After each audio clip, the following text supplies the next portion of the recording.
Hello and welcome back to our Drupal and Object-Oriented Programming class. This is the fourth class. Here we will look at some things that we missed from the previous three lessons. And we'll basically finish this up, wrap this up. Of course, this is just an overview. There are still many things remaining to cover. And hopefully after this class you will continue to learn OOP and Drupal 8. So some things that we still need to look at are what are interfaces? What is an interface? Okay, so if you look in the Drupal's code base, you can find, if you search for the word implements, you can see that there are many cases of it. Some of these are comments, but we're not looking for comments. Let's look here. This class form default handler test. It extends class kernel test base. So it's a child of this class. And here it says it implements form interface. Let's go to this form interface. What is an interface? Imagine you have plugins, which are basically classes of a certain type, which are loaded and iterated upon. Or you have a plugin like a block or a form. What you need to make sure is that your plugin has certain functions which are required and certain parameters. There is a request for uniformity. You want to have your functions to be of certain type, public or private or protected. You want functions with certain name to be present, and they should be receiving certain parameters of certain type. Like the function build form should be a public function because it basically builds a form, and it should be receiving a parameter form, which is an array, and this is a build array for a form. This is how forms are built. They are declared as an array and then passed to the class to build them. And then there should be an interface, form state interface, form state variable. So basically form state interface is also a class. So this build form should be receiving two arguments, an array called form and a form state object of type which inherits form state interface, or is a type of, instance of, form state interface. And basically what an interface does when it is implemented, like here, this form default handlers test implements form interface. This means that when you create this object, it will go to this interface and it will check to make sure that your class has those functions, that it basically responds to the requirements, or corresponds to the requirements that this interface provides. So interface is basically a set of requirements. It tells which functions, which access type of those functions you will be required to provide, so that it will be uniform. So this is basically an interface. It says that this class, form default handlers test, corresponds to this set of requirements. And this makes sure that there is interoperability, that those different classes will interact correctly, because they all implement a certain set of required functions of certain types, and you can pass parameters knowing that you will not make a mistake because these are required to have by this form interface. So this is one thing, like interface basically in the computer is like a connector between two different objects, like USB interface. When you hook it in, you know that the two jackets will correspond. So this is kind of the same thing. It makes sure that the output and input of your class and its functions correspond to where they need to fit, that it's the correct jacket to correspond to the rest jack to correspond to the code that you're going to use it with. Now we have looked into what is a namespace already. This is basically an identifier which says which helps to distinguish this class from other classes of the same name. And namespace is related to auto-loading. What is auto-loading? If you go to the vendor folder, if you have been updating Drupal 8 sites, you probably have had those issues with some classes missing from autoloader and so on.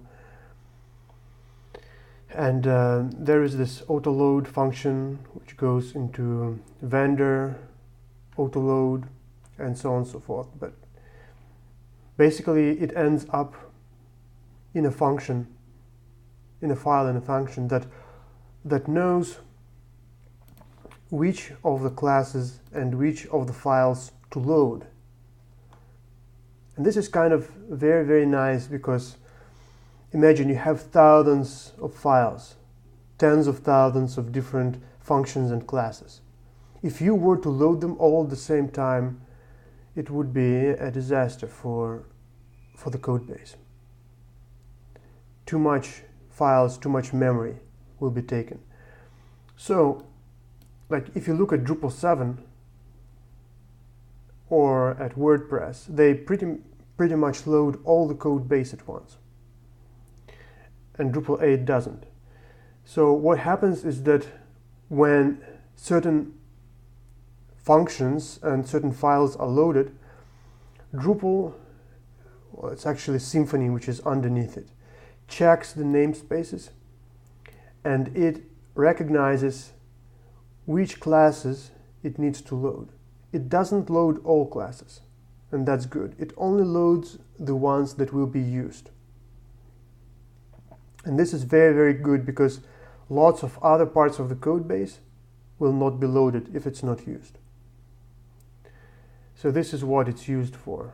And those use things, like we have already talked about them, they just mean that this form interface class or object, this is interface in this case, belongs to this namespace. So I can have another form state interface belonging to another namespace. But this basically allows me to not use this whole path in here. So they don't intersect. So if I want to use this form state interface without any of those slashes, I can just put those U's out here and stop using that long notation in my text anymore. What is a plugin? This is also a short one, and we have covered some of those already. Is basically a plugin is a kind of class that expects to be found or discovered and loaded. Like if you have blocks plugin, and why not go and check it out in some of the modules. Modules, contrib. Where can it be? ctools probably, sources, plugin, block. So yeah, here ctools module provides one plugin entity view of a type block. So what happens is that when Drupal blocks functionality, it checks which blocks it can provide. It goes into each module and into its block folder, into plugin block folder. And if it finds classes, it discovers them and loads them. It makes them available. So these are plugins. They're like plugins, something not as hard probably. Plugins, like, will that have a plugin? Yeah, like a PHP mailer. It interacts with mail system, so it creates a plugin, and Drupal's mail system goes into, this plugin needs to implement an interface, mail interface, to make sure that your plugin is compatible to the requirements of this mail system. So Drupal mail system goes into plugins mail, and it finds the plugins that your module provides, and it discovers them and then checks what they are for, checks that notation that it provides and what they can do. And here we see a constructor. This is what happens when this code runs when Drupal PHP mailer plugin gets initiated. And there are some public functions. Then it has a destruct. This is something that we haven't looked upon. Basically, a destruct function underscore destruct is like a constructor, but it's for destruction. When this class gets destroyed, this code runs. It's not very common to use that, but it runs in cases when you need to clean up after yourself, like set do debug to 0 in this case. And then there are setters like set language. Yeah. And that's it. Okay, now this is a plugin, basically a discoverable class that expects to be found by the plugin manager of that type. Then what is a service? A service is a class that is loaded automatically and it runs on the background. A service belongs to a container. And I should have put it here. What is a container? Basically, Drupal provides a running instance of its code base. All its main classes, all its main things, they're initiated and running. And sometimes, let's go back to my simple module, AAPP. I think it has an example of a service, a simple one. Okay, modules, custom APP services. Yeah. So basically, Drupal runs a container, a set of its instances and functions, and it has a registry that kind of checks what is running.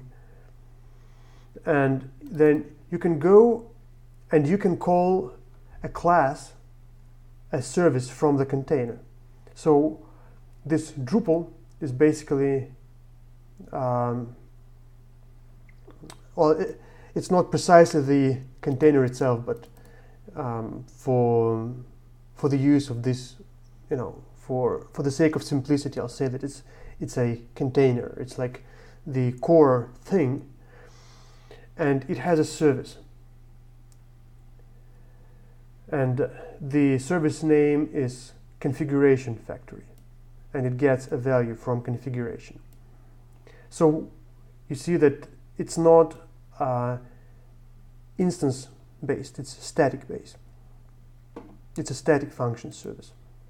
So what happens is that it checks if this service config factory, if it's running, it returns it. It doesn't start it twice. It doesn't create many instances for every case. And if it's not running, it creates an instance. And it's defined in a routing YAML file where you basically say, a service. This is the name. Just a second. Manager, yeah. Okay, this is app example, so I should be looking in this module. We don't have services here. Okay. So basically, a service is defined like that in the services section. You define a name. This is a plugin manager service, and then you define a class. This is the class that will be, and plugin manager is actually that class that looks for and uses those plugins which are scattered through the code base. And this is the parent of the class. So basically, when Drupal sees that, it says, okay, I will need to make sure that this is a service. So it will go to that folder, Drupal app, sources plugin, plugin manager, app manager. And it makes sure that it's available. And it also extends or inherits from this bigger class. So it will actually use most of those functions which belong to this parent class. This is a service, and then I can use it. I can use it in other code, like config factory is a core service. And you can use this config factory to access configuration of your website.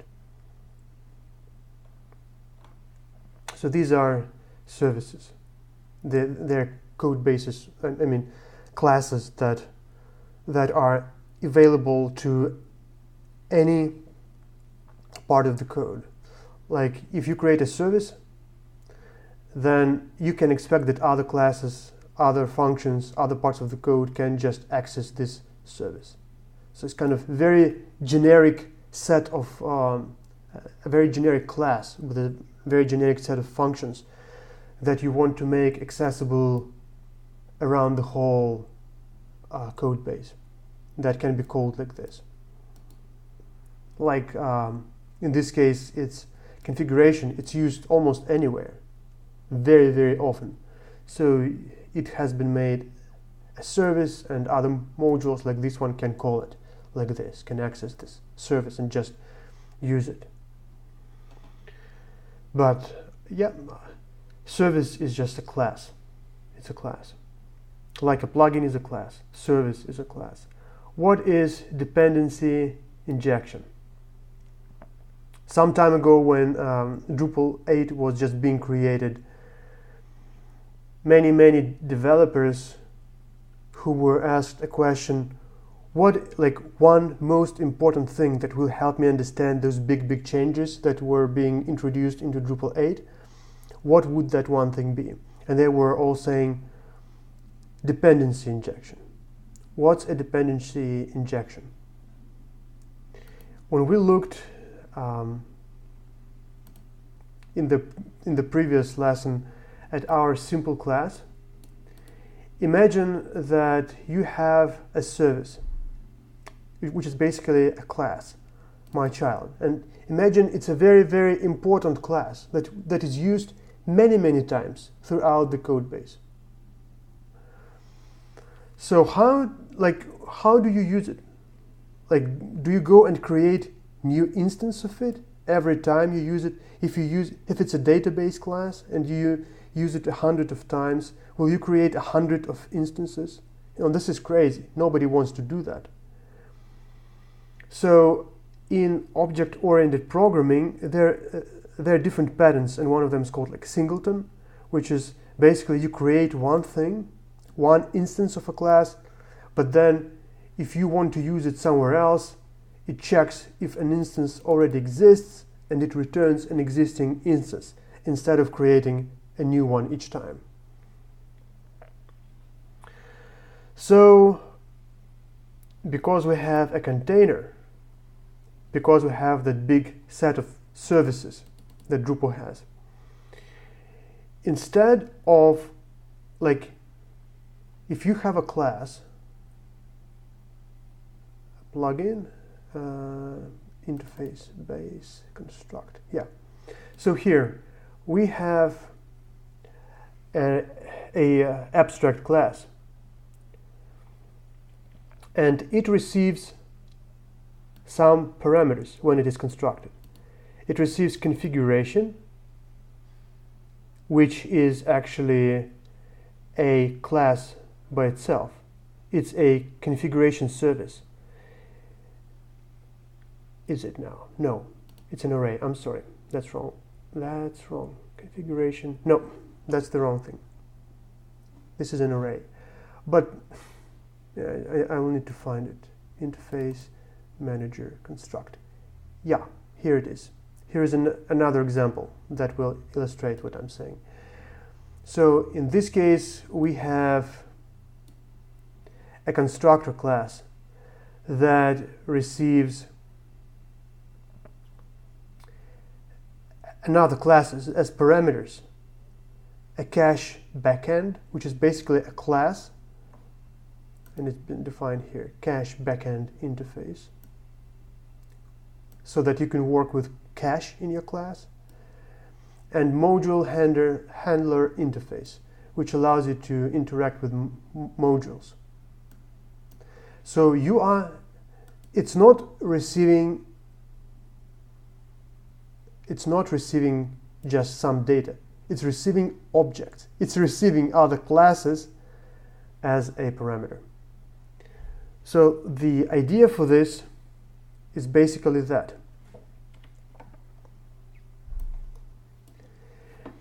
Imagine you have a class,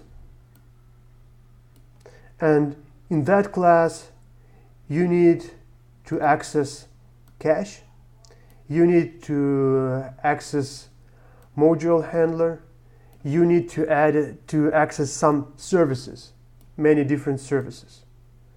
And what do you do with them? A usual answer would be just go and create a new one.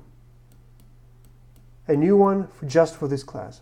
So imagine you have like hundreds of classes in your Drupal code base, and each class will be creating its new cacheback interface, module handler interface. Like, this is crazy. Like we said, we don't want to do that. So there must be a way, if we know that there is this Drupal container over there. That's nice. That's beautiful. Drupal container over there. And it already has that set of instantiated classes running with it. So we would just need to go and say, we need this class, and it will return these classes that we need, that already exist, so that we don't need to create a new one. And this is what is happening. When we define our class, we can tell Drupal that we will need, for our class to work, to get those other services and classes. And it's defined in the services definition. Not here. Well, services routing. Yeah. Well, I will not search for it now. But the idea is that in the services YAML file, you can define parameters, and you can actually search for it just so that you would see. Find it path. Okay. Logger. Yeah, arguments. So this is a services YAML file, and you can define a class, a service class, and tell which class it is, where it's located, and provide an argument. Provide a set of arguments, and Drupal will see them, and when it creates this class, it will know that this class will require a config factory, and a logger factory. So you would write messages to your log. And when it creates that class, it will provide them here in the construct function, in the constructor. So this is the dependency injection.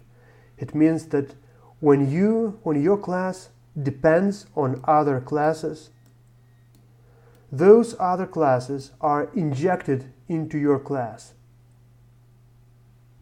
through the constructor. Well, there are actually other ways, but we are mostly talking about this for the simplicity of it. Your class receives its dependency classes, the classes it depends on, it will use through the constructor as parameters. So this is kind of fun. I mean, this is cool. You don't need to go in and create those classes every time, because that would blow up your memory usage. You just request and use the existing ones. All right, what is an event? Event is basically, I don't know if I should be covering that at all, but event is basically a plugin also. There are plugins that are events, and this is an object-oriented programming way. Let's look at together with the 9, because in Drupal of the previous versions you had hooks. So what is a hook? And we still have them, but we have fewer of them, and they are mostly wrappers around events right now. But you go to pretty much every module file, and these are hooks. You see it says implements hook help. Hook help. And then it takes this hook word, and instead of it, it substitutes the name of your function. Yeah. So these are how hooks work, and these are used a lot in theming.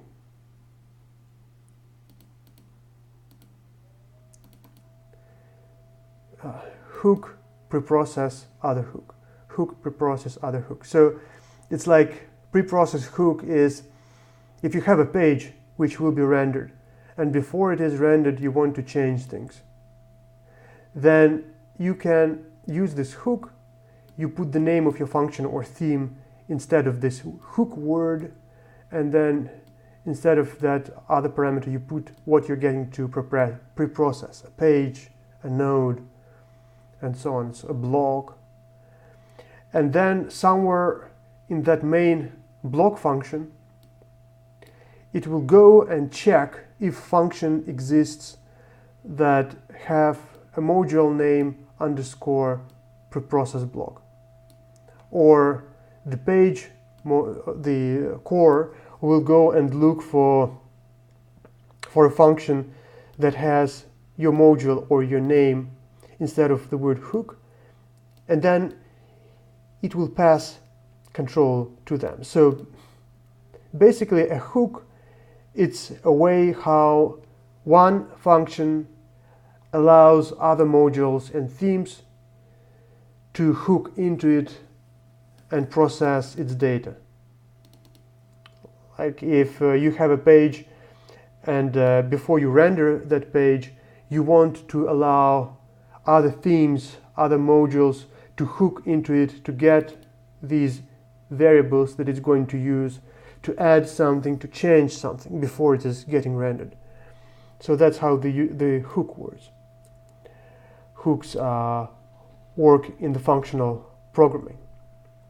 But in the object-oriented programming, we don't have hooks because it's classes-based. It's not function-based. So there is a different scenario.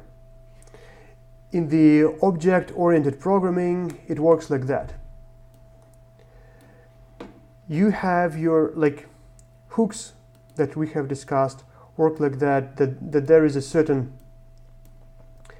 variable, and so your module will go and look in the internet, not in the internet, I'm sorry, in the code base, and find existing functions that meet a specific naming convention, and it will pass that variable to that function and allow them to modify and send a response before it gets used. But in the object-oriented programming, it doesn't work like that. But instead, it uses events. So the same thing, the page is created, and you want to allow other functions and classes to interact with it. So instead of checking for all the functions that implement a certain name convention, you now emit an event.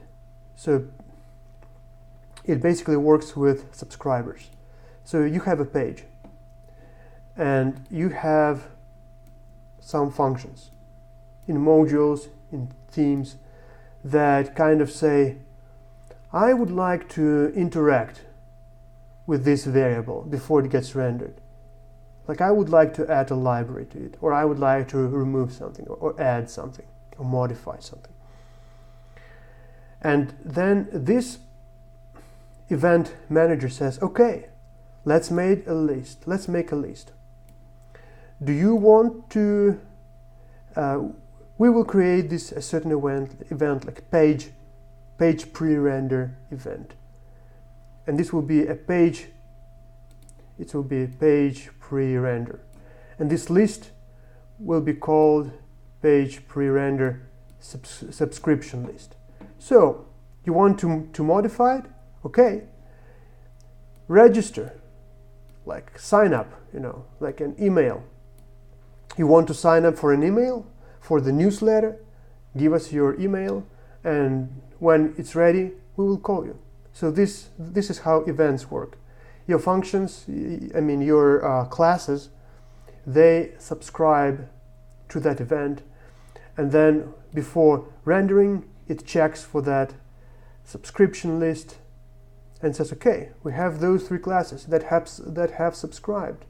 Let's call them and pass control to them so they can modify that variable. This is how events work. So it's different from hooks, because you can use hooks in functional programming, and we use events mostly in object-oriented programming. Because the reason for that is that events require an instantiated object class. So you cannot just pass a control to some function in a class. It needs to be instantiated and handled correctly. So that event subscriber is basically like a plugin subscriber. It's just that very, very like it. It's just plugins are ran whenever a certain functionality, a plugin base, a plugin handler wants to run it. But an event it's also subscription based, but instead of just running for some specific purpose, it runs as a response to something happening. Like what events can that be? Like when a certain URL is visited, or when a certain change has been made, a certain entity has been saved or loaded or deleted. These kinds of events. All right, so I think we have basically pretty much covered all that. I mean, there are many, many other things that still exist, but I hope that with that information that has been provided, you will not feel lost when you just look into it, and that you will be able to learn on having this basic understanding. So if you have questions or comments, feel free to comment in the comments to this video. And if there are questions, I will take them up and we'll use them in the next videos to provide answers for them. Is that blood on its leg? Okay, never mind. All right. So hope it helps. Bye bye.